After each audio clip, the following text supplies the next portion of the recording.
بسم اللہ الرحمن الرحیم۔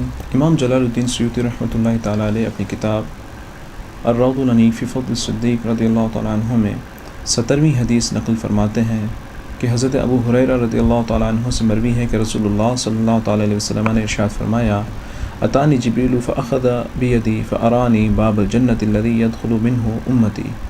میرے پاس جبریل علیہ السلام حاضر ہوئے اور میرا ہاتھ پکڑ کر مجھے جنت کا وہ دروازہ دکھایا جس سے میری امت جنت میں داخل ہوگی۔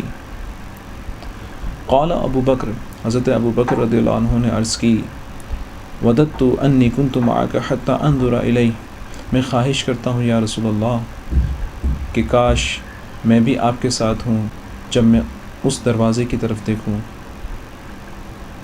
قال، تو حضور علیہ الصلاۃ والسلام نے ارشاد فرمایا، اما انک یا ابا بکر اول من يدخل الجنۃ من امتی، ارے ابو بکر آپ تو پہلے ہیں میری امت میں جو جنت میں داخل ہوں گے۔ الصلاۃ والسلام علی رسول اللہ وعلی آلہ واصحابہ اجمعین۔